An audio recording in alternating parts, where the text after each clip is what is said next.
Muy buen día a todos, bienvenidos a un estudio bíblico más. Hoy es domingo de Santísima Trinidad. Hoy la Iglesia histórica recuerda, conmemora y celebra el misterio de la Santísima Trinidad. Nuestro Dios es trino y uno a la vez, tres personas en un solo Dios. Y decimos misterio porque nuestra mente, nuestra razón, nuestra lógica no lo puede aceptar, no lo puede comprender. Es algo que se cree y se recibe exclusivamente por fe, ¿verdad? Así que en este domingo de Santísima Trinidad me pareció importante afirmarnos en esta fe cristiana histórica, haciéndolo con la lectura del credo de San Atanasio, el credo ecuménico más largo que tenemos históricamente. Ustedes saben que cada credo surge para combatir una herejía, ¿no es cierto? Es una confesión de fe, pero a la vez es una afirmación donde nos plantamos como iglesia frente a una herejía o a las herejías que puedan surgir, ¿no? El credo de San Atanasio o atanasiano, entonces, es confesión de la iglesia acerca de la Santísima Trinidad. Quiero compartirles esta breve introducción y después les voy a pedir que vayamos pasando la hojita que les doy y vayamos leyendo 3 números, 3 artículos cada uno. Así lo hacemos más ameno la lectura y de paso, como es largo, nos queda por lo menos alguna parte grabada de lo que vamos leyendo, ¿no? A principios del siglo IV apareció una nueva enseñanza que afirmaba que Jesús no era el verdadero Dios. Arrio, el sacerdote del norte de África que propuso por primera vez esta teoría, fue extremadamente persuasivo y pronto la controversia se extendió tanto que se convocó un concilio de la Iglesia para resolver el asunto. De esa reunión, en el año 325 después de Cristo, surgió el credo de Nicea, que claramente confiesa que Jesús es el verdadero Dios. Ese credo que se amplió en el año 381 después de Cristo para defender la divinidad del Espíritu Santo todavía se usa ampliamente hoy en día como una confesión de nuestra fe trinitaria. A pesar de la claridad del credo de Nicea, la controversia continuó durante algún tiempo. Hacia el final del siglo V se escribió otro credo que describió maravillosamente el misterio de la Trinidad como ningún credo lo había hecho antes. Aunque atribuido a Atanasio, un opositor de Arrio del siglo IV, este credo anónimo surgió claramente en una etapa posterior del debate. El credo de Atanasio proclama que sus enseñanzas sobre la Santísima Trinidad y la encarnación de nuestro Señor son la sola fe católica, entre paréntesis aclaramos la palabra católica que significa universal y cristiana. En otras palabras, esto es lo que ha confesado la verdadera Iglesia de todos los tiempos y de todos los lugares. Más de 15 siglos después, la Iglesia sigue confesando esta verdad, confiada en que el Trino Dios, Padre, Hijo y Espíritu Santo, se ha dado a sí mismo para nuestra salvación. Esto es como introducción, así que yo leo los primeros 3 y los voy pasando, ¿sí? Están todos numeraditos. Comienza así diciendo el credo atanasiano: todo el que quiere ser salvo, antes que todo es necesario que tenga la verdadera fe católica. Y si alguno no la guardare íntegra e inviolada, es indudable que perecerá eternamente. Y la verdadera fe cristiana es esta.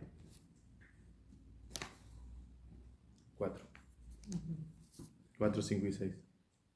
Que veneremos a un solo Dios en la Trinidad y a la Trinidad en la unidad, no confundiendo las personas ni dividiendo la sustancia. Una es la persona del Padre, otra la del Hijo, otra la del Espíritu Santo. Pero una sola es la divinidad del Padre y del Hijo y del Espíritu Santo. Igual es la gloria y coeterna la majestad. Cual el Padre, tal el Hijo, tal el Espíritu Santo. Increado el Padre, increado el Hijo, increado el Espíritu Santo. El Padre es inmenso, el Hijo es inmenso, el Espíritu Santo es inmenso. El Padre es eterno, el Hijo es eterno, el Espíritu Santo es eterno. Sin embargo, no son tres eternos, sino un eterno. como tampoco son tres increados ni tres inmensos, sino un increado y un inmenso. Igualmente, el Padre es todopoderoso, el Hijo es todopoderoso, el Espíritu Santo es todopoderoso. Sin embargo, no son tres todopoderosos, sino un todopoderoso. Así que el Padre es Dios, el Hijo es Dios, el Espíritu Santo es Dios. Sin embargo, no son tres dioses, sino un solo Dios.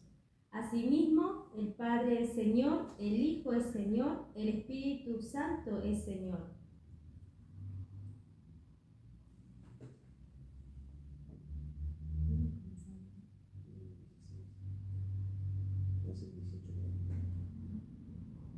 Sin embargo, no son tres señores, sino un solo Señor. 19, 19. Porque así como somos compelidos por la verdad cristiana a confesar a cada una de las tres personas por sí misma, Dios y Señor, así nos prohíbe la religión cristiana decir que son tres dioses y tres señores. El Padre no fue hecho por nadie, ni creado, ni engendrado. El Hijo es del Padre solamente, ni hecho ni creado, sino engendrado. ¿Qué número es este? Ahora el 22. 22. El Espíritu Santo es del Padre y del Hijo, ni hecho, ni creado, ni engendrado, sino procedente. Así que es un Padre, no tres padres, un Hijo, no tres hijos, un Espíritu Santo, no tres Espíritus Santos. Y en esta Trinidad ninguno es primero o postrero, ninguno mayor o menor. 25. Sino que todas las tres personas son coeternas juntamente y coiguales. Así que en todas las cosas, como queda dicho, debe ser venerada la Trinidad en la unidad y la unidad en la Trinidad. Quien pues quiere ser salvo debe pensar así de la Trinidad. Además, es necesario para la salvación que se crea también fielmente la encarnación de nuestro Señor Jesucristo. 28. Esta es, pues, la fe verdadera, que creamos y confesemos que nuestro Señor Jesucristo, el Hijo de Dios, es Dios y hombre, Dios de la sustancia del Padre, engendrado antes de los siglos y hombre de la sustancia de su madre, nacido en el tiempo, perfecto Dios y perfecto hombre, subsistiendo de alma racional y de carne humana.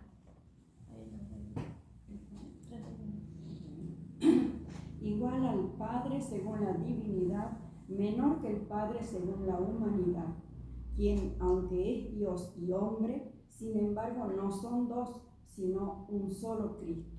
Uno, empero, no por la conversión de la divinidad en carne, sino por la asunción de la unidad en Dios. Absolutamente uno, no por la confusión de la sustancia, sino por la unidad de la persona. Porque como el alma racional y la carne es un hombre, así Dios y el hombre es un Cristo, quien padeció por nuestra salvación, descendió al infierno, al tercer día resucitó de los muertos. 37. Subió al cielo, está sentado a la diestra de Dios Padre Todopoderoso, de donde ha de venir para juzgar a los vivos y a los muertos, en cuya venida todos los hombres han de resucitar con sus cuerpos, y han de dar cuenta de sus propias obras. Los que hicieron bien irán a la vida eterna, pero los que hicieron el mal, al fuego eterno. Esta es la verdadera fe católica, que si alguno no la creyere firme y fielmente, no podrá ser salvo. Ahí terminó. 40 artículos más o menos, ¿no? Interesante para cuando necesitamos sobre todo tener claridad acerca de cuál fue la fe histórica con la cual la Iglesia se sostuvo hasta estos tiempos, ¿no? Muy importante. ¿Este es el credo cuánto? Atanasiano o de San Atanasio. ese San Atanasio, él no lo hizo, sino que él lo sacó a la luz. No, él se le puso ese nombre porque él fue el principal oponente de Arrio, el principal opositor, el que más debatía, digamos, y lo contrarrestaba a las enseñanzas arrianas, ¿no? Pero el descubrimiento de este credo fue bastante posterior a la muerte de Atanasio, pero se le puso ese nombre porque también se desconocía el autor, ¿no? Sin embargo, este escrito es coherente con nuestra enseñanza bíblica y por eso la Iglesia lo sostiene hasta hoy, ¿no? Como una explicación más profunda todavía o más intensa sobre la doctrina de la Santísima Trinidad, ¿no? El misterio, ¿no?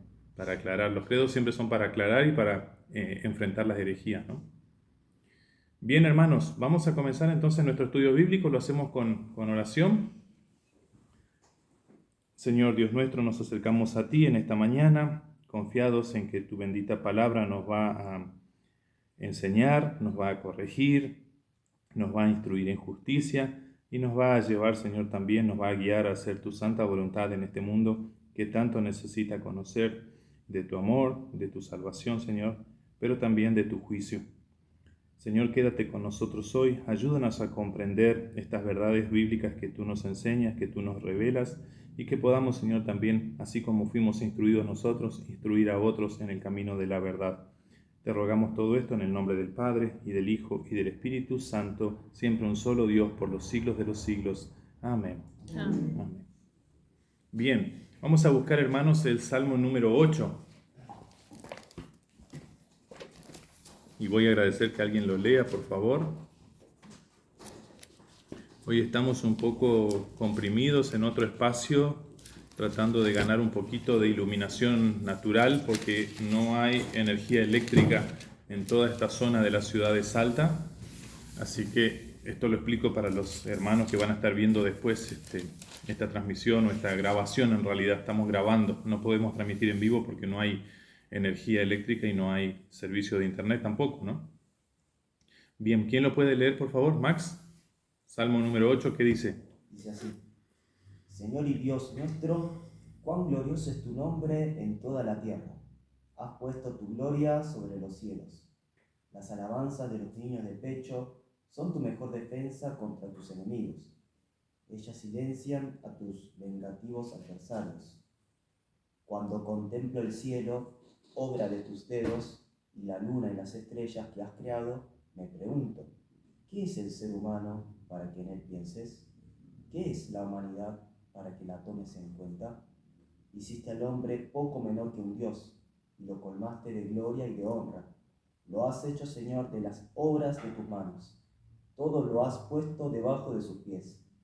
Todas las ovejas y todos los toros, todos los animales del bosque, las aves en el cielo y los peces en el mar, todo lo que surca las profundidades del mar. Señor y Dios nuestro, cuán glorioso es tu nombre en toda la tierra. Palabra de Dios. Alabado sea el Señor por esta bendita palabra que escuchamos hoy. ¿Qué nos dice, qué nos revela este salmo acerca de nuestro Dios trino y uno? ¿Qué nos muestra? Que Él es el creador. El omnipotente que pudo justamente crear todas las cosas que existen, ¿no? Eso nos incluye a nosotros también, ¿no? Habla de su tremendo poder, pero a la vez también de su gran amor, porque ¿por qué querría Dios crear criaturas que se le rebelen, ¿no? Si no es porque tiene un amor muy grande dispuesto a perdonar, ¿no? Y hay cosas muy interesantes para extraer de este salmo para aprender, ¿no? Lo principal es glorificar a ese Dios tan grande, ¿no? ¿Y cómo glorificamos a nuestro Dios? ¿De qué manera? ¿Qué cosas vemos en el Salmo, ¿no? No fuera del Salmo, ¿no? En el Salmo, ¿qué vemos que hace el salmista para glorificar a Dios? Alaba. Comienza con una alabanza y termina con una alabanza. Y después va describiendo todos los hechos poderosos. Ajá. En el versículo 3. Proclama sus maravillas, ¿no? Sí. Pero podemos pensar un detalle muy importante, que es invocar el nombre de Dios. Por eso toda vez que nos reunimos los cristianos invocamos el nombre de Dios Padre, Hijo y Espíritu Santo. Porque toda vez que invocamos el nombre de Dios, estamos también participando de su gloria nosotros. ¿Sí? Gloria que también Dios quiso compartir con nosotros cuando dijo en Génesis, hagamos al hombre a nuestra imagen, a nuestra semejanza, ¿no? Y ese es el texto que sigue, ¿no? Así que esto de invocar, sobre todo en momentos de angustia, en momentos de preocupación, de dolor, de peligro, invocar el nombre de Dios sobre nuestras vidas, sobre nuestras personas, es participar también de su gloria, es estar con Él. Así dice el versículo 5. Ajá, ¿cómo dice? Le has hecho poco menor que los ángeles y lo coronaste de gloria y de honra. Ahí está. ¿Ven? Lo has hecho menor que los ángeles, un poco menor, dice, ¿no? Y lo coronaste de gloria y de honra. Por eso decimos también, con fundamento bíblico, que el hombre, el ser humano, varón y hembra, o macho y hembra, si queremos decirlo mejor, son corona de la creación de Dios. Corona de la creación de Dios, ¿no? Y hay un detalle ahí que me llama mucho la atención, no sé si a ustedes, porque el versículo 2 habla de, por causa de tus adversarios, has hecho que brote la alabanza de labios de los pequeñitos y de los niños de pecho, para silenciar al enemigo y al rebelde. Eso le estaba por preguntar yo. Ajá. Porque nunca lo entendía ese versículo. Ajá. ¿Alguien arriesga alguna respuesta, algo que pudiera entender, cómo pudiera entenderlo? Yo creo, había escuchado que decían que porque Jesús había en una oportunidad dicho que dejen a los niños venir a mí, porque de ellos es el reino de los cielos. Entonces creo que se refiere o está relacionado con eso. Ajá. Pero yo digo, ¿cómo de la boca de los que maman fundaste la fortaleza? Ajá. Los que maman no hablan.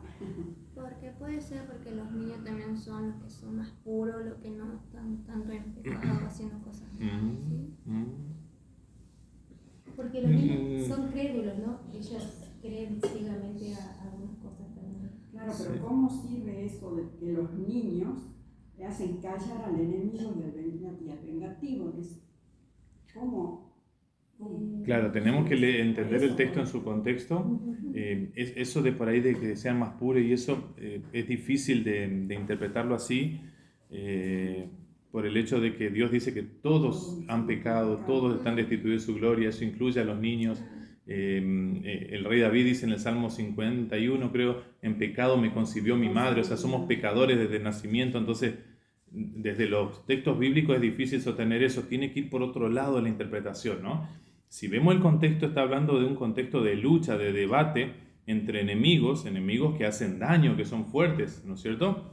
Y ahí podemos acordarnos, tal vez nos ayude a entender mejor el texto de Pablo cuando dice que mi poder se perfecciona en tu debilidad, que fue la respuesta que le dio Dios a él, ¿no? O sea, cuanto vos más débil sos, yo me muestro más grande y soy exaltado y honrado en mi creación.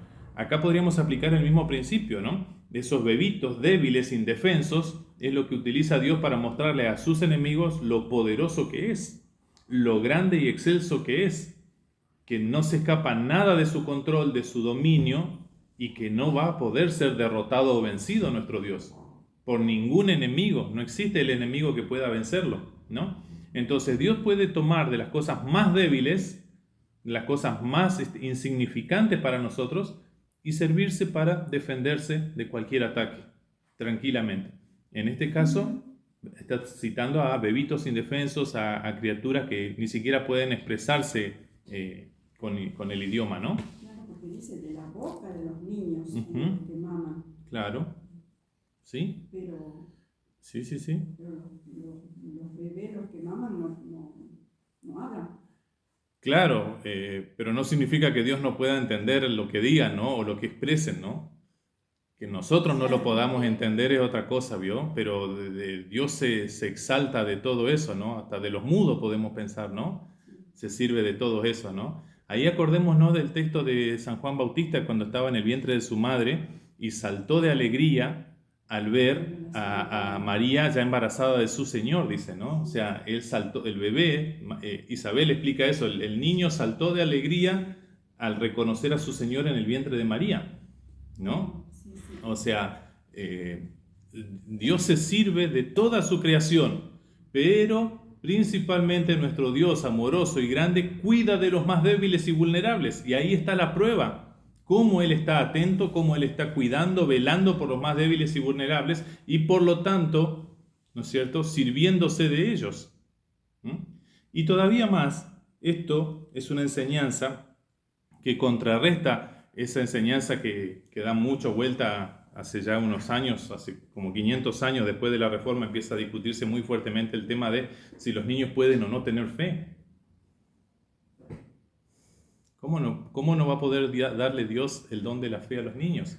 ¿Cómo podría brotar alabanza de labios de un bebé si no fuera porque Dios está habitando en él? Si no fuera porque Dios le ha concedido el don de la fe. ¿No es cierto? Entonces, el ser humano con su raciocinio, con su mente, quiere hacerle decir cosas a la Sagrada Escritura que realmente Dios no dice, Dios no enseña. Dios otorga el don de la fe a toda criatura que a Él le place. Punto, ¿no? Entonces, podemos tener nosotros esa confianza, esa tranquilidad de que nuestro Señor está velando y cuidando por todas las criaturas, especialmente por los más débiles, ¿no? ¿Y cómo será que es para hacer callar al enemigo y al vengativo? Y justamente intimida que un Dios se sirva de eso débil y despreciado, menospreciado, ¿sí? Pensemos en el contexto también histórico, ¿no? ¿Cómo se consideraba un niño en esa época? Nada, no tenía valor. Acuérdense la matanza que hizo Herodes de los bebés. O sea, era insignificante, era nada, no valía nada. De eso el Señor se sirve para mostrar que Él está ahí cuidándolos y velando por ellos. ¿Qué va a hacer el enemigo? El enemigo se da cuenta de que Dios está ahí atrás cuidando de esa criatura insignificante, débil, menospreciada, ¿no es cierto? Y se supone que va a temer, va a tener miedo de ese Dios, ¿no? Por lo menos se va a retractar de su deseo de hacer daño, ¿no? En ese sentido lo interpreto yo, ¿no?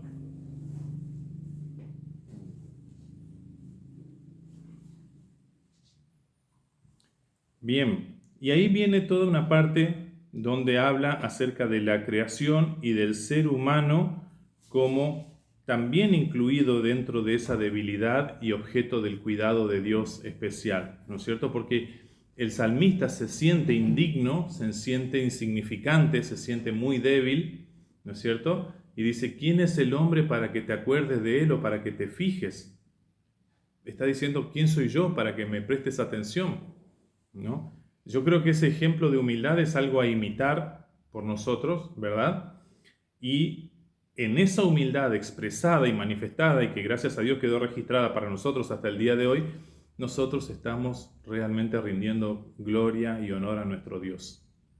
La soberbia y el orgullo no rinden honor y gloria a Dios. La humildad, humillarse sí, ante ese Dios tan grande, ¿no? Y eso es lo que está haciendo el salmista en este texto que nos ha llegado hasta nuestros días, ¿no?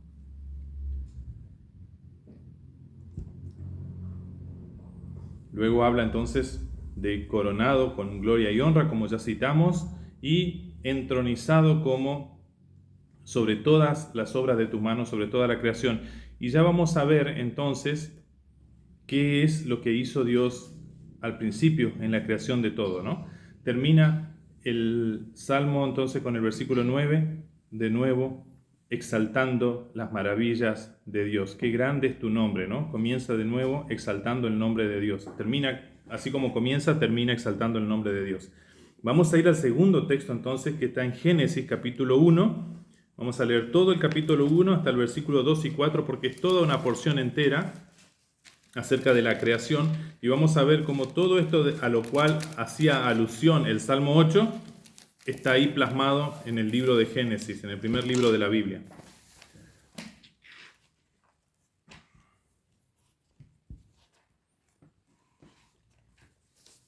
¿Alguien quiere hacer la lectura, por favor?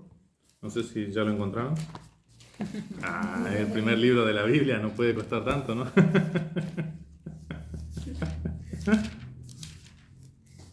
Bueno, para los que no pueden, les doy una pista, está antes de Éxodo.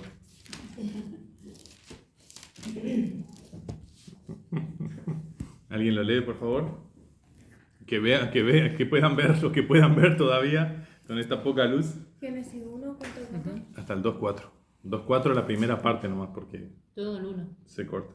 Hasta el Todo 2, el 4. uno está. Capítulo 2, versículo 4. 4a sería. En el principio creó Dios todos los cielos y la tierra estaba desordenada y vacía, y las tinieblas estaban sobre la faz del abismo, y el Espíritu de Dios se movía sobre la faz de las aguas.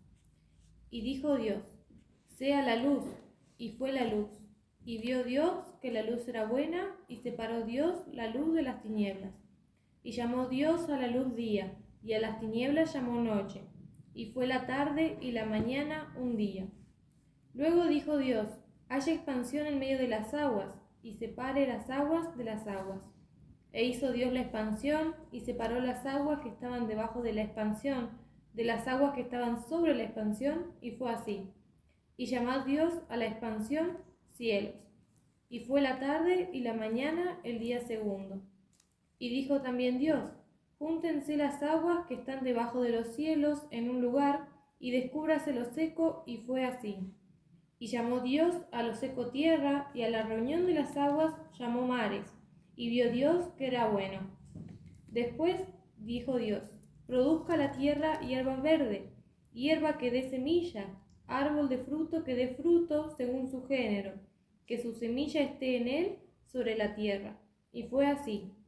Produjo pues la tierra hierba verde, hierba que da semilla según su naturaleza, y árbol que da fruto, cuya semilla está en él según su género, y vio Dios que era bueno. Y fue la tarde y la mañana el día tercero. Dijo luego Dios: haya lumbreras en la expansión de los cielos para separar el día de la noche, y sirvan de señales para las estaciones, para días y años, y sean por lumbreras en la expansión de los cielos para alumbrar sobre la tierra. Y fue así.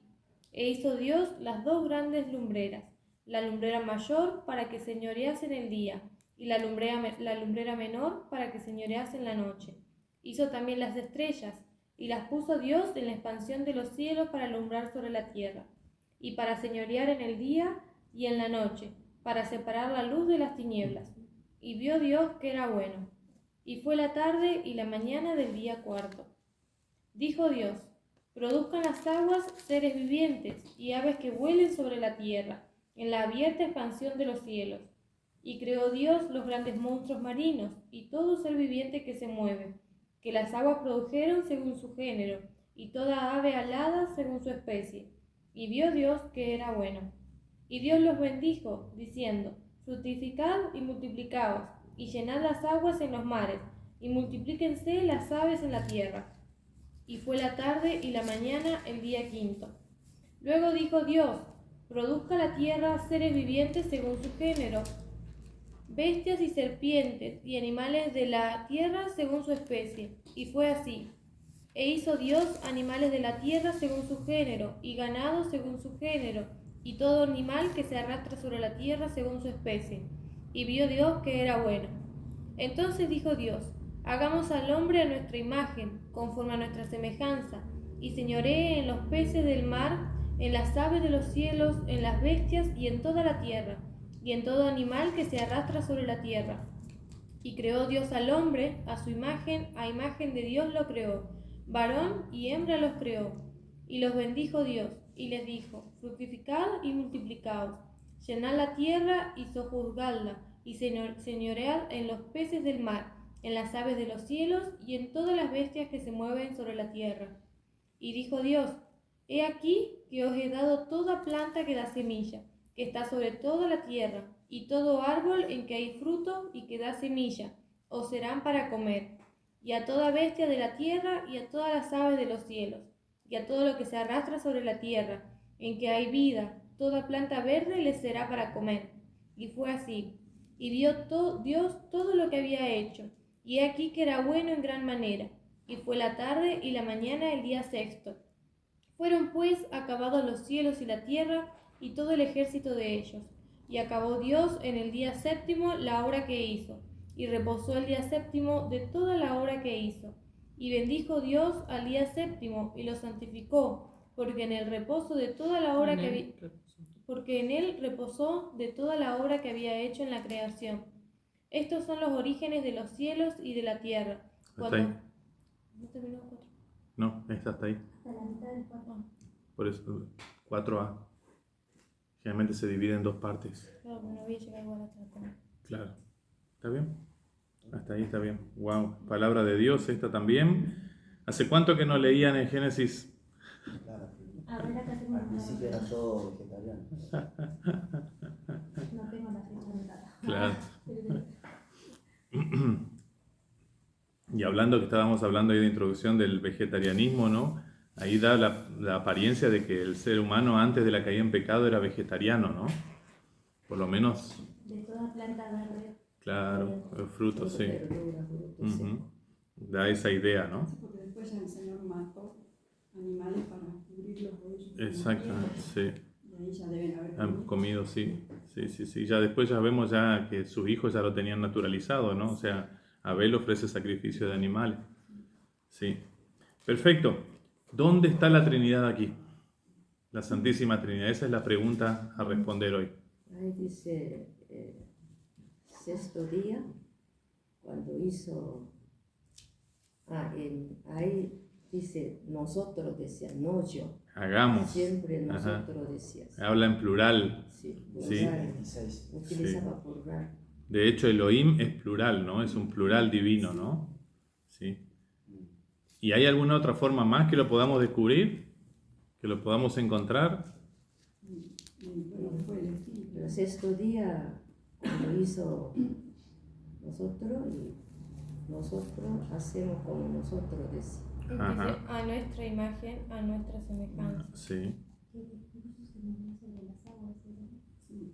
Versículo 1. Pero ya en el versículo 1 ya podemos ver ahí a la presencia de Dios Padre, su Espíritu Santo, El Hijo, e incluso el Hijo sería la palabra, y dijo Dios y fue hecho. Porque según la explicación del Evangelio según San Juan, capítulo 1, el verbo estaba ya en el principio, el verbo o la palabra, ¿no es cierto? Y era Dios, estaba con Dios y era Dios, dice, ¿no? Así que la Santísima Trinidad estaba ahí, completa, ya obrando la creación, ¿no? Y San Juan nos explica que si no fuera por esa palabra, nada de lo que existe habría sido hecho. por palabra empezó. Sí. Entonces cuando dice, y dijo, esa es la palabra que ejecutó la voluntad del Padre y produjo todas las cosas, ¿no? Es muy interesante poder hacer ese análisis, ¿no? Entonces, luego de eso sí nos vamos para confirmar todavía al capítulo donde dice, al versículo donde dice el 26, donde dice, hagamos al hombre a nuestra imagen y semejanza. Eso no nos deja duda, ¿no es cierto? Y esto de la Santísima Trinidad es un misterio de la fe, pero es algo que nosotros tenemos que defender, plantarnos ahí y defender, porque tiene que ver con la grandeza, con lo maravilloso, con lo magnánimo que es nuestro Dios. Él es el único y verdadero Dios, no hay otros dioses. Entonces, toda vez que venga alguien monoteísta, unicitario, etcétera, que quiera cuestionar la doctrina de la Santísima Trinidad, nosotros tenemos que tener argumentos para defender nuestra fe, porque Dios así se reveló. ¿Quiénes serían los monoteístas y los unicitarios? Monoteístas es lo que tienen un solo Dios. Ellos niegan la Trinidad. ¿Por qué? Porque dicen que nosotros tenemos tres dioses. Nosotros también somos monoteístas, para nosotros es un solo Dios, con tres personas. Eso lo hace más grande. No estamos hablando de tres dioses como leímos bien en el credo de Atanasio, ¿no? Claro, los judíos dicen que nosotros creemos en tres dioses. Los judíos, los musulmanes, habrá otras también religiones. ¿No sabía yo eso de los Esto judíos? de ¿Son- Jehová también. ¿Y que ellos no son trinitarios? No. Y jamás, claro que no, esa es la gran diferencia. Jehová dijo. Ah, de los judíos no sabía. Bueno, los testigos de Jehová también. Solamente Bueno, los cree testigos de ellos no son Jehová y los trinitarios. mormones no creen en Cristo. Exacto. Claro, Es- No creen que Jesús es Dios. claro, los judíos tampoco, pero claro, nunca lo interpreté como que tampoco. Es que si no creen que Jesús es Dios, nunca va a entrar el concepto de Trinidad. Porque en el Claro, Antiguo Testamento está la Trinidad, por eso siempre interpreté de que Pero- ellos sí creían en la Trinidad porque claro. están esperando al No, Mesías. no lo ven ellos, ¿no? Lo que no creen es que el que vino es el Mesías. Claro. Por eso es Pero necesario sí que se pensaba les que caiga había ese una velo. Trinidad. Ellos tienen un velo al leer el Antiguo Testamento. Decían que rechazaban al Espíritu le daba a Esteban, Ahí que está. siempre se resisten al Espíritu. Exacto. ¿Cómo? Esteban en su martirio, Ajá. en su última parte del discurso decía que ustedes siempre resisten al Espíritu. Como afirma decir, Esteban le ustedes decía no eso. reconocen a la Claro, tercera porque persona. le quiere revelar y no se dejan. Claro. Yo ¿Cómo interpreté explican que la sí fe? creían en la ¿Mm? ¿Cómo Trinidad. explican la fe? ¿No tienen el Espíritu Santo? Es que para ellos es mera creencia, no tienen la fe en el concepto nuestro de fe salvífica. La fe No es lo que mismo. nosotros creemos en el credo. De hecho, si uno conoce gente judía así, va a ver que realmente son muy supersticiosos, ¿no? En general son muy Sí, por eso supersticiosos. En la entrada de la casa tienen ahí, no me acuerdo cómo se llama. Sí, sí, sí, Tocan, como superstición. la Con eso les- mezuzá. Esa es la mezuzá. ¿Y entonces quién sería el que ellos están esperando al Mesías? ¿Qué sería? Y bueno, el Mesías No que ellos tiene nada que esperan, ver. por eso era el choque con Jesús, el Mesías que ellos esperan es un rey David, otro rey David esperan ellos. Que unifique la tierra. Que unifique los dominios, que los lleve a ese nivel de vueltas. Ellos esperan otro rey David, por eso no lo aceptaron a Jesús. Por eso, ese sería su Mesías el que ellos esperan. Por eso Jesús chocó contra esa expectativa. Ni aceptó ni mataron. Claro, Mataron. claro, Porque dijo, soy Dios, por eso lo mataron. exacto, exactamente. Y No. el unicitario que se hizo. Que el unicitario cree, que niega de nuevo también la doctrina de la Santísima Trinidad, cree solo en Jesús. Nada más. Creen que Jesús. Pero ¿Por qué? como un ser creado, ¿será? O como un Dios. Como Dios, pero que no hay más, digamos, no hay No hay Espíritu Espíritu Santo. Santo, No. ah, Sí. Ah, O sea, algunos lo conocen como lo solo Jesús, ¿no? O sea, que Yahvé o Jehová del Antiguo es ahora Jesús y nada, y listo. ellos no son unicitarios. Claro. Son problemas, ¿no?, de interpretación y que chocan con la enseñanza histórica de la Iglesia, ¿no? Bien, Y con lo que enseñaba el No mismo la Jesucristo. Trinidad. exactamente. Bien, ¿cómo fue que Dios hizo la creación? Para cerrar algunos puntos, no podemos estudiar todo este texto por lo profundo que es, pero para cerrar algunos puntos y que nos llevemos, ¿cómo fue que Dios hizo la creación? ¿Qué materia prima utilizó Dios para crear? Fue separando todo. Su palabra. Con su voz. Palabra. Verbo, la palabra. Pero ¿tuvo Dios una materia prima? Por ejemplo, si yo quiero hacer un avioncito de papel, corto un pedazo de papel y la hago. La materia prima sería el papel. No, ¿Tuvo eso algo no, Dios? Solamente con su palabra. Pero el Creó hombre de la también nada. hizo con el polvo de la tierra. ¿sí? Claro. Sí. el hombre sí. Pero antes de eso había tierra ya. Estaba todo Estaba mezclado. todo desordenado, entonces armó todo. El tema es si quién armó ese caos. Por ejemplo, cuando. Porque está todo un caos. cuando era Creó creado, Dios los cielos y la tierra. Claro. Él lo creó también. Ahí O sea, sí, ya estaba creado, pero desordenado. Estaba desordenado. Estaba desordenado, porque pero él lo también creó. había Lo creó agua, desordenado y el después Señor lo ordenó. dice que Y se la haga tierra el estaba agua. desordenada. Lo creó. Claro. Él creó Sí, cielo y la sí, tierra, sí. pero estaba todo desordenado. Por Lo lo que pasa es ordenado. que algunos dicen que entre el versículo 1 y el 2 pueden haber pasado miles de años. Mm. Por eso dice la tierra estaba desordenada y vacía. Ujú. ¿Ve? Y después dice haya expansión en medio de las aguas. Ujú. Pero no se había creado el agua, diríamos ahí. En ese momento, pero ya estaba antes. Ya, Anteriormente o sea ya la había como creado. que ya hubo una creación, algo así. Mm. No sé qué habrá pasado. Científicos dicen eso.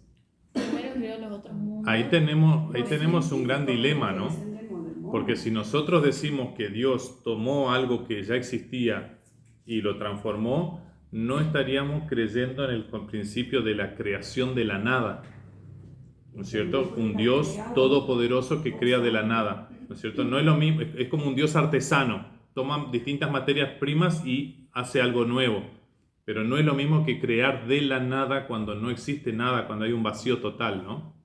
Entonces, ¿Quién creó? esto es importante, ¿no es cierto? Que nosotros tengamos eso en claro, ¿no?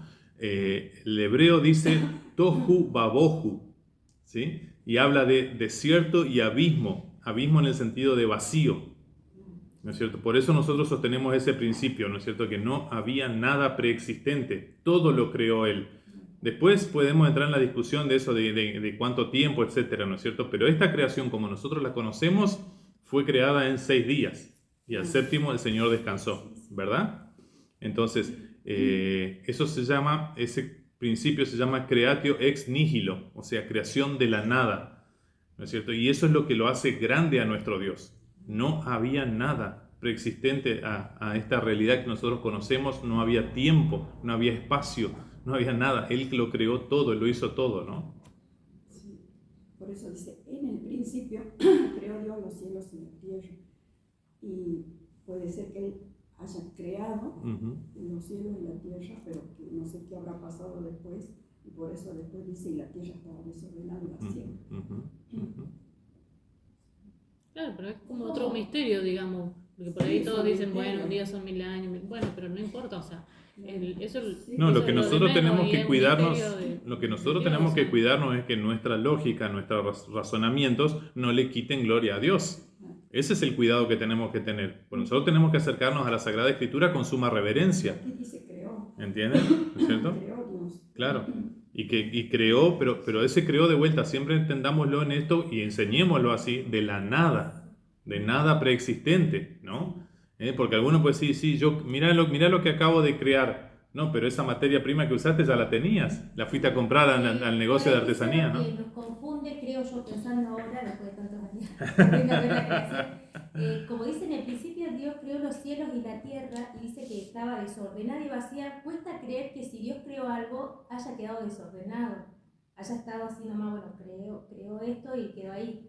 Entonces creo que por ahí quizás esa palabra, por lo menos a mí como que me confunde un poco, pero sí entiendo que de la nada Dios creó todo, ¿no? Creó, Y aparte porque nosotros creemos en Dios y en paz, entonces sentimos que como que todo tiene que tener un comienzo. Entonces si Dios creó esto, ¿qué había antes? Claro, no había nada, como que nos cuesta pensar en un misterio si no había nada, que estaba todo No, y junto, otra cosa había que no nada. sabemos nosotros es que en ese periodo de tiempo ocurrió la gran rebelión de los ángeles. y ahí desordenado todo. No sabemos si ese caos no fue a partir de ahí. Claro. No sabemos, ¿no? Entonces, ahora, yo lo que quiero cerrar, para no entrar tanto en detalles con esto, es, no está prohibido pensar, no está prohibido analizar. Lo que sí está prohibido es quitarle honra y gloria a nuestro Dios en el cual creemos, ¿no? Y eso tenemos que tener sumo cuidado. Cuando ya nuestros pensamientos nos llevan a ese nivel, yo ahí me detengo, ¿sí? Por reverencia a mi Dios. O sea, lo que no lo entiendo, para mí es gloria del Señor. Él lo sabe, yo me sigo sujetando a Él. Y algunas cosas yo sé que Él me las va a terminar de revelar allá arriba, en la eternidad con Él. Entonces tengo esa tranquilidad inclusive. Sí, porque hay muchas cosas en la Biblia que uno no entiende, pero no las acepta porque sabe que es la palabra de Dios. Es la palabra de es Dios. la verdad. Exactamente, sí. Sí, lo mismo que este periodo de 6 días de creación. Hoy, ¿cuántos lo cuestionan? De hecho, hay corrientes teológicas que dicen que es solo un mito. O sea, una leyenda para explicar algo, pero en realidad esto pasó en millones de años, dicen, ¿no? La poesía. Entonces, bueno, Y hay, cuidado por con esos ejemplo, pensamientos. En la carrera de lengua y literatura vimos con el profe el Popol Vuh, que es un libro que usaban los dioses por la zona de Perú, por esos lados, y que también comienza diciendo que en el principio este Dios creó los cielos. O sea, yo digo, pero este libro fue escrito hace supuestamente muchos años atrás, antes de que la Biblia ya sea escrita, y entonces muchos dicen que la Biblia agarró ese libro y se copió Claro. de ese lugar. Sí, sí, Pero sí. bueno, salen muchas cosas que Sí. nosotros sabemos que no es así. Pero Sí, de hecho se encuentran relatos que comparten ciertas similitudes entre los sumerios, los asirios, los babilonios. Tenían relatos que comparten ciertas similitudes con esto y por eso dicen que la Biblia copió de eso y armó un mix, digamos, un combo ahí. Lo más probable es que esta verdad no haya sido oculta y se haya corrido de boca en boca claro. y después se llegó a quedar registrada, pero son verdades de Dios que no estaban escondidas, se ocultan, ¿no? Este doctor Manes, que se está presentando para presidente, Ah. científico, todo, Sí. él dice que es súper inteligente, pero yo lo escuché decir de que él no cree en Dios porque descendemos del mono. Y él explicó cómo venía primero el mono, después cómo se fue Dice haciendo eso. hombre. ¿Saben que analizado todos esos pensamientos, esas ideas exigen más fe que creerle a Dios? O sea, Trae hace más falta un preguntas que ejercicio de fe mucho mayor para creer en esas teorías como la de la evolución que creer la simple verdad divina, ¿no? Aunque no la entendamos, ¿no? No la podemos entender al 100%, ¿no? O es locura. Dice que Termina el surgiendo más mono, entre mono y humano, Dice que el 99% igual, dice. Que tienen muchas cosas Entre el iguales, mono dicen, y ¿no? por eso sale de mucha esa cosa. Pero Pero 1% es. Pero trae muchas preguntas, como por ejemplo de por qué no seguimos evolucionando físicamente, porque mentalmente ¿Por sí, qué los monos se pero quedaron por qué ahí no nomás y no físicamente. quedaron? ¿Por qué Y los monos se mentalmente quedaron? en realidad vemos una involución en muchos casos, Claro, ¿no? pero me refiero en cuanto a conocimiento y eso, como que vamos adquiriendo más a lo largo del tiempo, pero nuestra forma de cabeza, de cráneo, todo eso no cambia. Bien. Otro detalle que me parece interesante de puntualizar, ¿sí? Es que Dios dice y hace su creación. ¿Se dieron cuenta de eso también? Dice, dijo Dios, hágase esto, e hizo Dios el firmamento, e hizo Dios tal cosa, ¿no? Qué interesante esa coherencia de nuestro Dios entre el decir y el hacer, el poner en práctica. Algo bastante distinto de nuestra realidad, ¿no? Nosotros generalmente somos de decir y ya hacer, bueno, ya nos cuesta, ¿no? Y muchas cosas que hacemos y practicamos y disfrutamos y nos deleitamos, no las queremos decir. Aquí en el ¿Eh? versículo 4 dice, vio Dios que la luz era buena y separó Dios la luz de la tiniebla. Ahí está. Sí, sí, sí. Coherencia entre el decir y el hacer. Así es nuestro Dios, ¿no? Entonces nos va revelando la Sagrada Escritura lo grande que es nuestro Dios. Nos maravillamos, nos llenamos de gozo al reconocer ese Dios tan grande, ¿no? ¿Cuánto más tenemos que proclamarlo a las personas como lo hacía el salmista en el Salmo 8, ¿no? Esa es la forma de dar testimonio al mundo, ¿no? Un detalle más. ¿Qué hay con la creación de los astros? Sol, luna y estrellas. ¿Qué dice el texto bíblico ahí? El sol enseñorea sobre el día, la luna sobre la noche. Estrellas sobre la noche también. No, la luna. ¿Para qué fueron creados? Para alumbrar. Para marcar los tiempos. Ujú. La En noche definitiva- hay que descansar, el día hay que trabajar. Dice, para separar el día de la noche, dice en el versículo 14. Todo verdura, dice que todo verdura Ujú. a la noche tiene que dormir, tiene que Ah. descansar. Dice que ahora sale mucho orgánico, verdura orgánico, pero el dueño pone luz toda la noche. Entonces esa verdura se dice orgánico, cobra triple, igual no sirve porque no descanso nunca la verdura. Entonces verdura tenía que dormir a la noche, tenía que descansar. Rompen con el ciclo natural. Sí. El ciclo natural como Dios lo creó, ¿no? Así es el ser humano. Así dice, sí. Sí. Bueno, lo mismo los pollos, ¿no? Le ponen luz toda la Los noche pollos también para que también, sigan sí. comiendo. O sea, eso es Sí. muy... el punto a ver con los astros es que fueron creados para nuestro servicio. Nos sirven, ¿sí? Sin embargo, hoy tenemos la astrología y el tema de los horóscopos y en realidad no nos sirven, sino que nos gobiernan. ¿Eh? ¿De qué signo sos? Ah, y ahí entramos en ese jueguito. Y es muy sutil, ¿eh? Muy sutil. La gente no se da cuenta, ¿sí?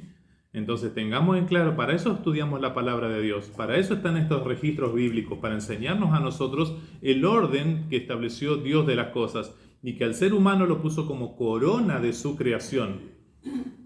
Para servirse de su creación, para enseñorearse de la creación, servirse de los astros y no ser gobernado o dominado por los astros. Que si la luna está en Escorpio, que si el sol está en Capricornio, lo que sea, vamos. Por eso es importante estudiar la Biblia, Hasta esos detalles tan sencillos que son comunes, parece, y como que no hacen daño a nuestra sociedad, ¿no? Dios nos enseña. Y ahí mismo, mientras él creó, dice que las lumbreras sirven de señales para las estaciones, días y años. Ahí está. Todavía no había Claro, estaciones ni días y exacto. años, pero el Señor ya lo dijo. Ya lo preparó, sí. Para separar el día de la noche y para hacer las estaciones, días y años. Bien, y un detalle más, ¿qué hay en cuanto al día de descanso? El día de reposo, el Sabbat. ¿Qué dice el texto bíblico para cerrar esta sección?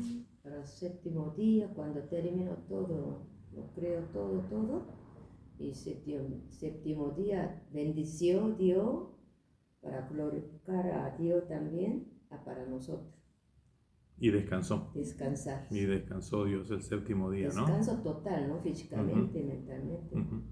Fíjense qué interesante que en este relato de la creación, es toda la porción desde el versículo 1 hasta el 2.4a, a la primera parte del versículo 4 del capítulo 2, es toda una sección. La primera parte, en el principio creó Dios, eso vendría a ser como un título, y en la última partecita, el último texto que tenemos ahí de 2.4, esta es la historia de la creación de los cielos y la tierra, vendría a ser como el cierre, el cúlmine de ese relato bíblico. No está hablando de Sabbat concretamente, porque el Sabbat no había sido establecido todavía. Eso se estableció recién en el monte Sinaí, cuando bajaron las tablas de Moisés con los 10 mandamientos. Sin embargo, Dios ya estaba planteándoles al ser humano cuán importante era entrar en el reposo del Señor y tener ese día dedicado al Señor. Ya Dios lo estaba preestableciendo. Y de hecho, es muy probable que aunque antes de que quedara establecido en la ley, registrado en un texto, el pueblo de Dios o los siervos de Dios ya lo practicaran. A ejemplo de este relato bíblico, ¿no? A instancias de este relato bíblico, ¿no? O sea, hasta en eso el ser humano se tiene que parecer a su Dios, buscar parecerse a su Dios, ¿no? Estamos viviendo nosotros en un tiempo donde se desprecian todas estas enseñanzas bíblicas, ¿no? Bueno, es deber de nosotros los cristianos no solamente practicarlas, cuidarlas, honrar a nuestro Dios, sino así también dar testimonio al mundo de por qué lo hacemos, ¿no? Darle verdadero sentido. En el monte Sinaí, cuando dio los 10 mandamientos, y uno de ellos dijo, santificarás el día de reposo, ahí fueron que el sábado, como hoy conocemos el calendario, sea el día de reposo. El Sabbat, sí, el séptimo día, exactamente, sí. Para su pueblo. Para su pueblo. Las otras naciones de la tierra no estaban, vamos a decir, obligadas, ¿no? Eso fue mandato perpetuo, digamos, ordenanza perpetua para su pueblo. Porque había un calendario hebreo en ese entonces, y el calendario que nosotros usamos en un momento de la historia se pusieron de acuerdo de que el Sabbat de judíos es el sábado que nosotros conocemos. Sí, o séptimo día. Claro. El séptimo día. Séptimo el día. domingo del primer día, dice. Hay muchos calendarios se pone así. Domingo, primero día, sábado y séptimo día. Ok, vamos a ir entonces al Nuevo Testamento ahora. Hechos de los Apóstoles, capítulo 2, versos 22 al 36. Seguimos viendo el tema de la Santísima Trinidad y vamos a tratar de ver ahí cómo los primeros ya apóstoles, discípulos, pensaban, actuaban, predicaban, enseñaban de manera trinitaria. Hechos 2, ¿cuánto? 2, 22 al 36.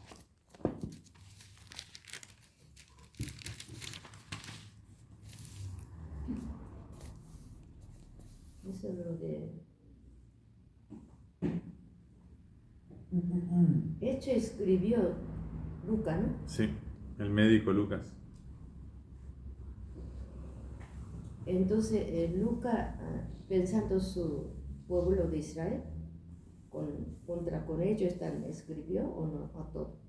No, Lucas, como era una persona muy instruida, o sea, tenía formación académica, él vendría a ser como un historiador. Él se dedicó a registrar, a dejar por escrito todas las enseñanzas, ¿no? ¿Eres también de judío, Lucas? Yo entiendo que sí, que es descendiente, pero formado ya en griega, ¿no? ¿Cómo? ¿Era gentil Lucas? Pero de formación, me parece, ¿no? De crianza, ¿no? ¿Sí? Bueno, habría que chequear. No sé si era hebreo de etnias, de sangre, ¿no? No sabemos eso. No se dice acá. No, yo no sé. Capaz que se dice en algún Pablo momento. Sí es. Pablo sí era hebreo. No hay una referencia bíblica Judío. de qué origen es Lucas. No creo que se dice. Porque en aquel tiempo, todo el disciplino de Jesús era todo de judío. Claro, pero Lucas no era discípulo de Jesús. No eran. No. Él fue discípulo de Pablo.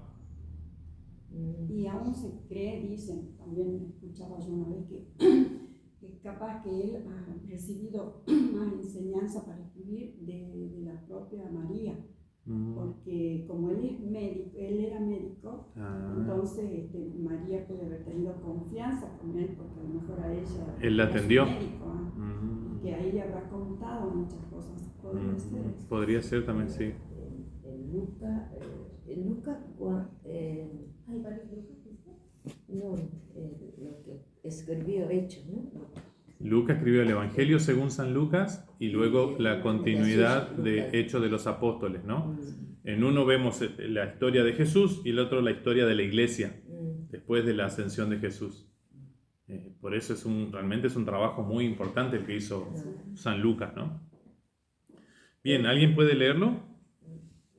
Hechos 2, 22 al 36, ¿cómo dice? A ver, lo leo yo. Hechos 2, 22 al 33, ¿no? 36. 36. Dice, varones israelitas, oíd estas palabras. Jesús Nazareno, varón aprobado por Dios entre vosotros, con las maravillas, prodigios y señales que Dios hizo entre vosotros, por medio de él, como vosotros mismos sabéis. A este, entregado por el determinado consejo y anticipado conocimiento de Dios, prendisteis y matasteis por manos de inicuos, crucificándole, al cual Dios levantó, sueltos los dolores de la muerte, por cuanto era imposible que fuese retenido por ella. Porque David dice de él, veía al Señor siempre delante de mí, porque está a mi diestra, no seré conmovido, por lo cual mi corazón se alegró y se gozó mi lengua, y aún mi carne descansará en esperanza, porque no dejarás mi alma en el Hades, ni permitirás que tu santo vea corrupción. Me hiciste conocer los caminos de la vida, me llenarás de gozo con tu presencia. Varones, hermanos, se os puede decir libremente del patriarca David, que murió y fue sepultado, y su sepulcro está con vosotros hasta el día de hoy. Pero siendo profeta y sabiendo que con juramento Dios le había jurado que de su descendencia en cuanto a la carne levantaría al Cristo para que se sentase en su trono. Viéndolo antes, habló de la resurrección de Cristo, que su alma no fue dejada en el Hades, ni su carne vio corrupción. A este Jesús resucitó Dios, de lo cual todos nosotros somos testigos. Así que exaltado por la diestra de Dios, y habiendo recibido del Padre la promesa del Espíritu Santo, ha derramado esto que vosotros veis y oís. Porque David no subió a los cielos, pero él mismo dijo el Señor a mi Señor, siéntate a mi diestra, hasta que ponga a tus enemigos por estrado de tus pies. Sepa pues ciertísimamente toda la casa de Israel que a este Jesús, a quien vosotros crucificasteis, Dios le ha hecho Señor y Cristo. Es palabra de Dios. Alabado sea el Señor. Wow, qué discurso, ¿no? Pensando que viene de una persona casi semi-analfabeta, digamos, un simple trabajador, un pescador, que hable así, eso evidencia la obra del Espíritu Santo ahí detrás, ¿no? Que hable con esa elocuencia. Perfecto. ¿Qué nos está diciendo, qué les estuvo diciendo ahí Pedro a los israelitas, pero también a nosotros, ¿no? ¿Cuál es el mensaje?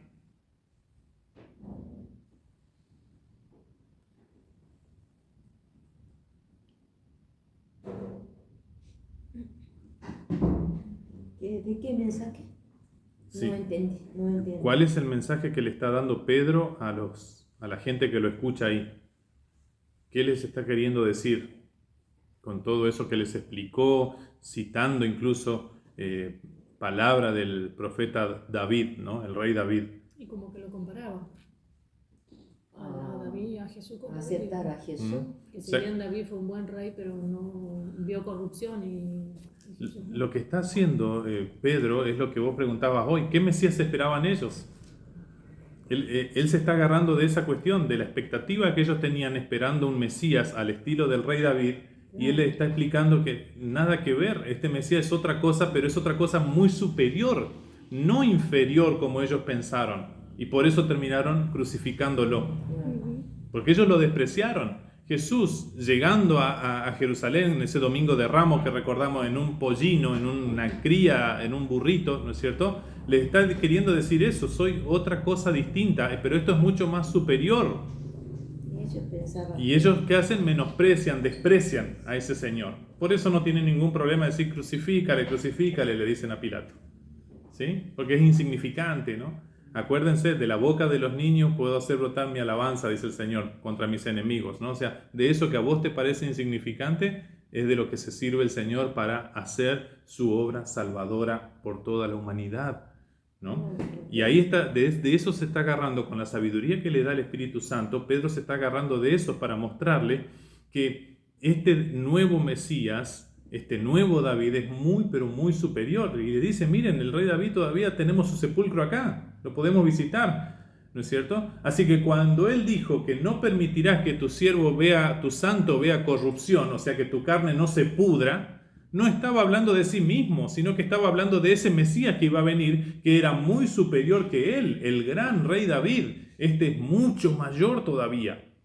Y de hecho, el Espíritu Santo del Padre lo resucitó de entre los muertos, los levantó antes de que su cuerpo comenzara a descomponerse. Así que el Santo de Dios, Cristo Jesús, nuestro Señor, no vio corrupción, su cuerpo no vio corrupción, ¿verdad? Todas esas palabras que el rey David decía, profetizaba, ¿no es cierto?, por voluntad de Dios para que quede la enseñanza registrada a su pueblo, no aplicaban a sí mismo, aplicaban a ese Mesías superior que iba a venir, ¿verdad?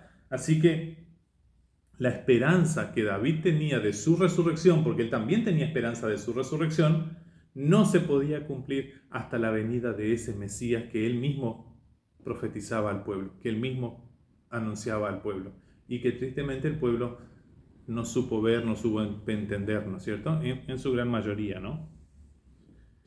Perfecto.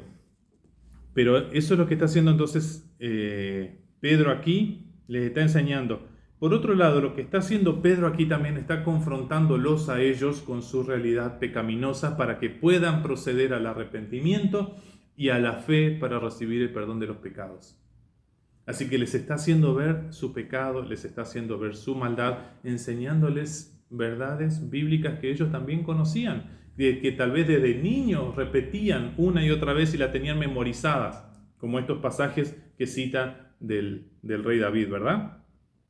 Así que les dice que ese Mesías que ellos despreciaron es el verdadero Mesías, al cual todos pudieron ver como buenos testigos, resucitado lo vieron, y que ascendió a los cielos y ahora está a la diestra del Padre entronizado. O sea que ahora está reinando, eso es lo que le quiere decir. Pero reina en otro reino, que es espiritual, que no es terrenal, reina en otro trono, al cual no podemos nosotros ir a inclinarnos ahí en un lugar físico. Es otra cosa, todo eso está queriendo enseñarles ahí el apóstol San Pedro. Entonces, hay un detalle muy importante que menciona allí Pedro, que me parece importante de destacar, ¿no es cierto? Y le dice,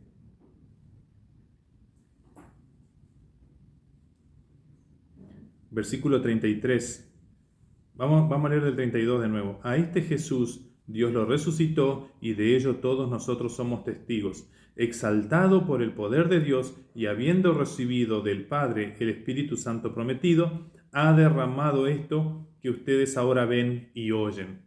¿Dónde estamos ubicados en el tiempo? Esto es Pentecostés. ¿Recuerdan que lo celebramos el domingo pasado? Bueno, ha derramado esto que ustedes ven y oyen. ¿Qué ha derramado? Su Espíritu Santo, que se vio como lenguas de fuego sobre cada uno de los discípulos, ¿verdad? Bueno, Él ha derramado esto. Ese mismo Espíritu Santo que levantó a Cristo de entre los muertos es el que se ha derramado ahora para que nosotros les comuniquemos este mensaje, para que ustedes reciban la verdad, se arrepientan y sean salvados del fuego, del castigo eterno. Lo que les está diciendo es, nosotros no estamos hablando nada en contra de ese Mesías que Dios ahora entronizó. Nosotros estamos hablando por ese poder de ese mismo Mesías, el poder del Santo Espíritu de Dios para convencerlos. Tenemos ese respaldo, esa autoridad que viene de Dios. Nosotros como personas no somos nada, pero el Espíritu quiere utilizar nuestras bocas para comunicarles este mensaje. Créanlo, confíen, no lo desprecien. Ahora es el momento de salvación, arrepiéntanse ahora y van a recibir la salvación. Y de hecho, el texto termina diciendo que muchos se arrepintieron realmente y fueron bautizados. Entraron a la iglesia, ¿no? ¿Alguna pregunta, algún comentario que les venga? ¿Alguna duda, tal vez, que quieran preguntar?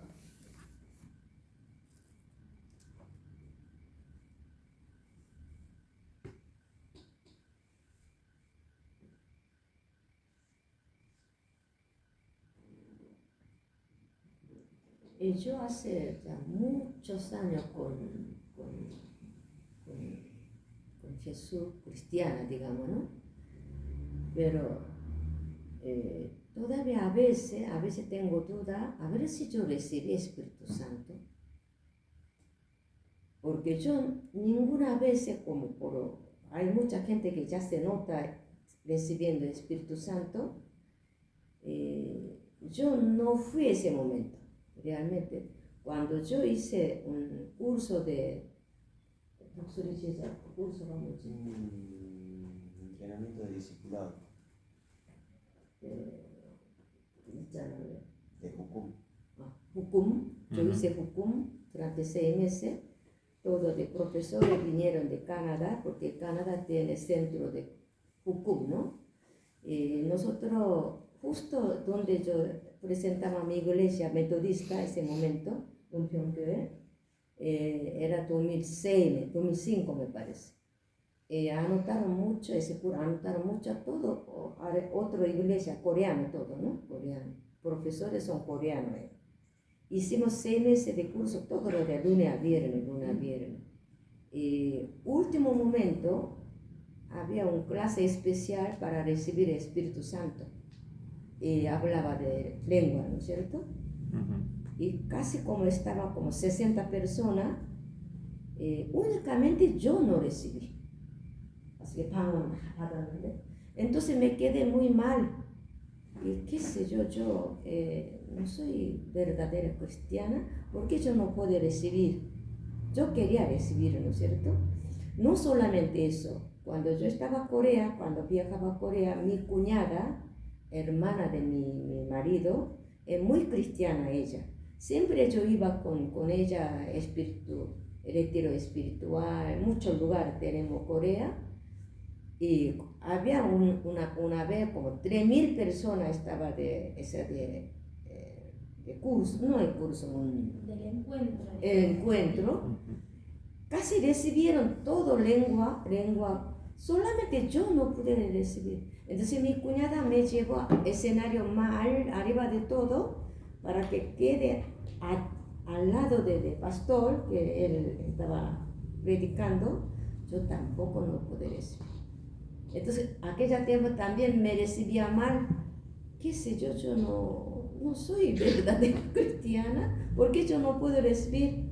No, muchas veces, muchas oportunidades yo tenía para recibir, había grupo, qué sé yo, nunca pude recibir. ¿Qué piensa usted?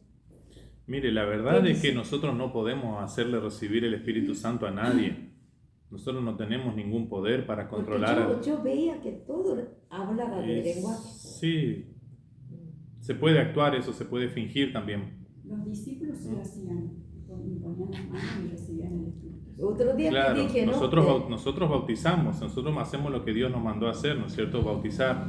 Pero, digamos, nosotros hacer algún acto especial, digamos, que reciban el Espíritu Santo una persona en algún momento indicado, digamos. Pero es correcto decir recibir el Espíritu Santo. ¿No está acaso el Espíritu Santo con nosotros? Nosotros entendemos que si hay fe, está el Espíritu Santo obrando. Nadie puede decir Jesucristo es el Señor si no es por obra del Espíritu Santo. Eso dice San Pablo. Pero aquel tiempo yo digo, cuando salíamos de este ambiente, terminando este ambiente, yo observaba a ver la persona que estaba hablando de lengua, que todo. Yo pregunté, che, fulana, ¿vos sabías de qué estaba hablando con Dios? Yo dije, ¿no? Pregunté, no sabía, porque hablaba así, lo que me salía, dice. Entonces, ¿de qué sirve? No entiende nada. ¿Sabe qué, Teresa? Lea Primera de Corintios capítulo 14, ahí se le va a aclarar todo.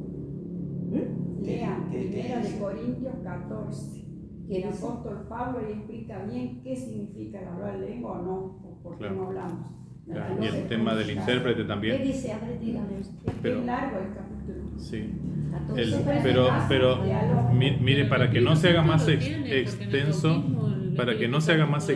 porque estamos ya 1:10 y nos falta todavía el Evangelio para el día de hoy, yo le puedo transmitir esta certeza, esta seguridad. Si usted, muchos momentos de su vida, usted se siente arrepentida por sus pecados, siente vergüenza por haber ofendido a Dios y por haber actuado mal, o sea, en contra de su voluntad, tenga la seguridad de que el Espíritu Santo le está dando ese convencimiento, esa convicción.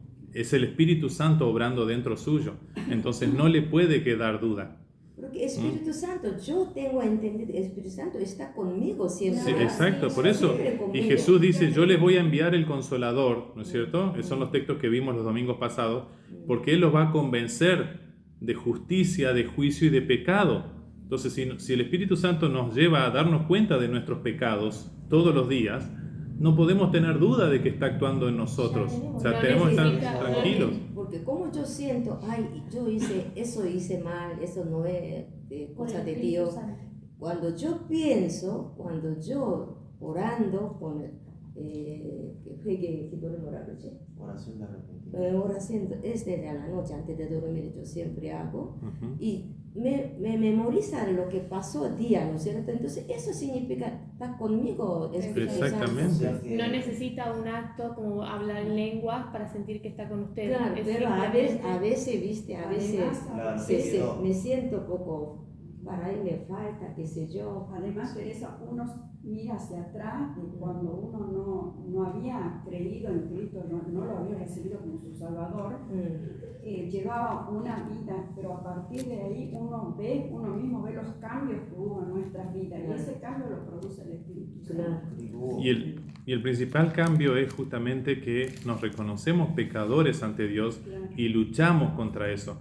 No es que dejamos de pecar, sino que ahora luchamos contra el pecado, contra nuestras pasiones, nuestras inclinaciones. Eso es señal de que el Espíritu Santo está actuando en nuestra vida, ¿no? Y ni siquiera es algo, el Espíritu Santo no es algo que viene y va, que está hoy y mañana no está. La promesa de Dios es que va a estar siempre, todos los días, hasta el fin del mundo con nosotros. Entonces tengamos esa seguridad, ¿no? Entonces yo la invito a confiar más en las palabras de la promesa de Jesús, que en cosas así que se ven en algunas agrupaciones cristianas, ¿no es cierto?, que pueden llevar a confusión, a estar intranquila, a tener incertidumbre, ¿no? Nosotros tenemos plena certeza por lo que Jesús enseña, ¿no? No, sí yo tengo, pero a veces cuando hay ambiente que todo pasa esa cosa, me siento poco... Pero por eso te está diciendo el pastor David que confíe en la palabra y no en lo que se ve. En esas cosas, la palabra promete eso. No dude de que el Espíritu está actuando en su vida, no dude de eso, el Espíritu está actuando. No podemos medir nosotros cuánto actúa, más, menos, no importa, lo importante es que Él está en nosotros, con nosotros siempre, ¿no? Esa seguridad, esa tranquilidad tenemos que tener, ¿no? Ya sé, pero a veces pasa esa cosa, yo digo. En ese momento tenés que volver a recordar lo que es la palabra, porque yo entiendo que por mucho tiempo viste eso y te enseñaron eso. Te quedó esa cosa. Sí, me enseñaron cuando yo estuve en Adventista, ellos no permiten ese de lengua, ¿no es cierto? Sí entiendo, pero a veces sí, nos juega en contra nuestra humanidad, nuestro deseo de Tomás, de si no veo, no creo. Necesitamos, parece, ver para creer. La Biblia entre de ellos, cuando se separaron grupal, hay grupo de habla de lengua, otro no. despreciaba lo que no hablaba lenguaje, ¿no es cierto? Claro. Aquella Sí, tiempo, para mí es más problema, sí. Claro. Miren, yo quiero cerrar esta sección con esta sencilla reflexión, la sección que tiene que ver con este texto de Hechos de los Apóstoles que acabamos de leer, porque es muy fuerte cómo hablaba el apóstol Pedro y es llamativo. Nosotros hoy estamos viviendo en una sociedad donde nos cuidamos de ser diplomáticamente correctos, de no hablar de una manera tan hiriente, tan chocante, de no correrla a la persona, ¿verdad? Pero miren que el apóstol Pedro termina diciéndolo: sépalo bien todo Israel, que a este Jesús a quien ustedes crucificaron, y ya se lo había dicho antes varias veces, ¿no es cierto? Ustedes lo crucificaron por mano de inicuos, que serían los romanos, pero ustedes lo crucificaron, ¿no? Este Señor fue hecho Mesías y Señor, ¿no es cierto? Este Dios fue hecho, este Mesías, este Jesús fue hecho Señor y Mesías, pero dice, ustedes lo crucificaron. Entonces, no se anda con vueltas, no intenta así acariciarle, sobarle el lomo y decirle, vení a mi iglesia, aceptarlo a Jesús, que te va a ir todo bien. No, es duro, los hace ver su pecado. El mensaje tiene que ser claro, la verdad tiene que ser dicha en amor, pero no podemos nosotros diluir el mensaje. No podemos diluir y decir, acá no pasó nada. No, sí, nuestros pecados crucificaron al Señor. Entonces, ¿qué frase se me ocurrió a mí para cierre de este texto para entender?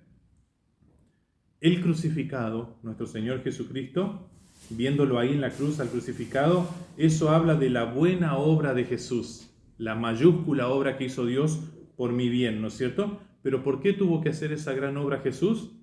Por causa de mis malas obras.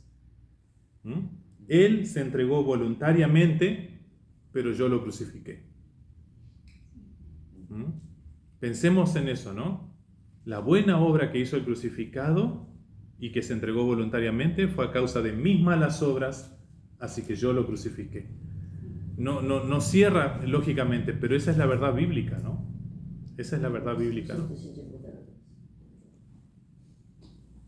예수님이 우리 위해서 죽으셨잖아요. 그리고 그 마지막 36절에 바로 얘기했잖아. 사람들이 니들이 예수를 못 박힌 사람들이 하나님이 그 메시아다 그리고 위에 올라왔다. 그 메시지를 곧바로 얘기하는 게 그게 올바른 거라고. 왜냐면 보통 사람을 교회를 데려올 때 하나님 너를 사랑한다 와라 너 돌봐주실 거다 그렇게 얘기하잖아. 응? 근데 원래 메시지는 너는 죄를 졌다. 너는 죄값을 받아야 된다. 그래서 근데 네가 그렇게 했는데도 예수님이 널 위해 죽으셨다. 위에 올라왔다. 너 회개해라. 그렇게 메시지를 전해야 된다고 설명하고 있고 그리고 우리 믿음이 그 예수의 그 행위에 이제 있는 걸 이제 설명하는 거예요. ¿Por qué digo que choca con nuestra lógica? Porque la lógica humana va a decir, ¿cómo que por mis malas obras Él termina crucificado y eso es una buena obra? Él tenía que morir por todos los injustos, el justo muriendo por los injustos. ¿Cómo que Él se entregó voluntariamente, pero yo lo crucifiqué? Las dos cosas. Él se entregó voluntariamente al sacrificio, pero fueron mis malas obras, mis pecados, lo que lo hicieron pagar en la cruz por amor, para salvarme, ¿verdad? Vamos a ir al Evangelio según San Mateo, entonces, para cerrar este estudio, hermanos. Mateo capítulo 28, versos 16 al 20, que lo conocemos a esa porción como 28, 16 al 20. La gran comisión. Bueno, perfecto. La gran comisión, el gran envío de Dios al mundo, ¿no? 28, 16.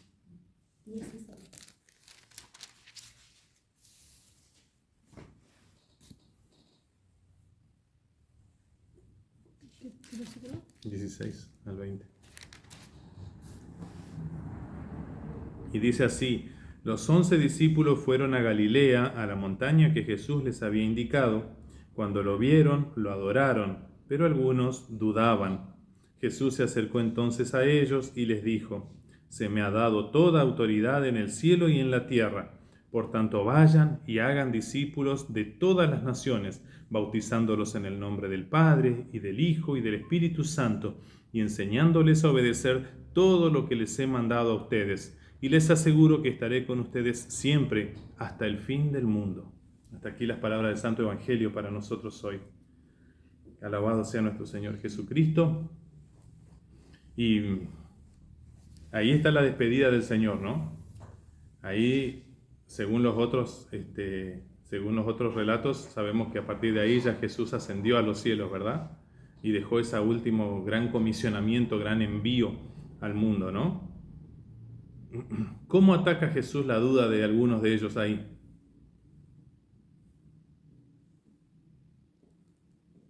¿La duda? Porque dice que algunos dudaban. Sí, algunos dudaban, dice. Ajá. Como yo. Como Teresa. ¿Cómo ataca Jesús la duda ahí? Les habla. Claro, pero ¿cómo les habla? Diciendo que Muchachos, ¿no se dan cuenta que soy yo? Fíjense, tóquenme, otra vez empieza de vuelta como lo vieron ahí en la habitación cuando estaba con los otros discípulos. No, dice, toda potestad me es dada en el cielo y en la tierra.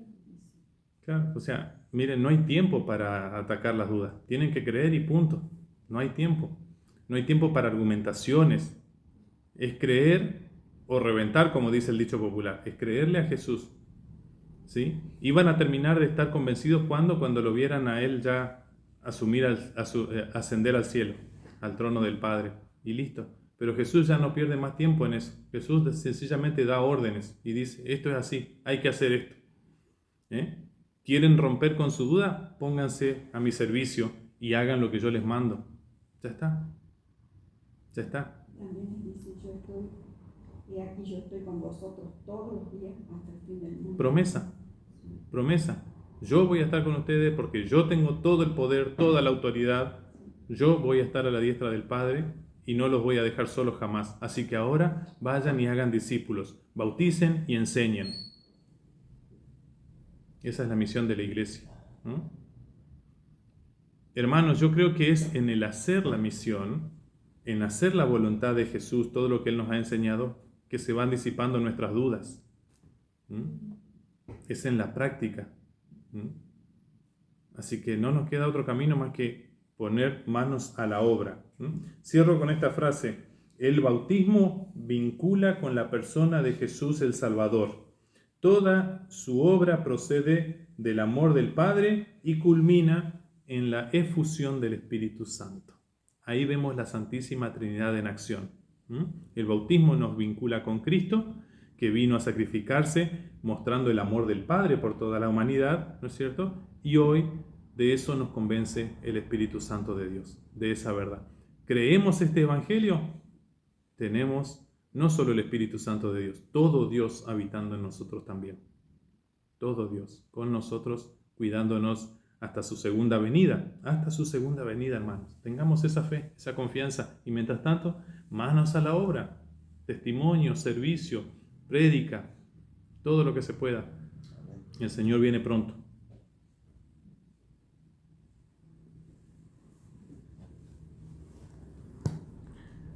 Muy bien, hermanos. Domingo de Santísima Trinidad ha pasado así, aprendiendo más sobre nuestro Dios.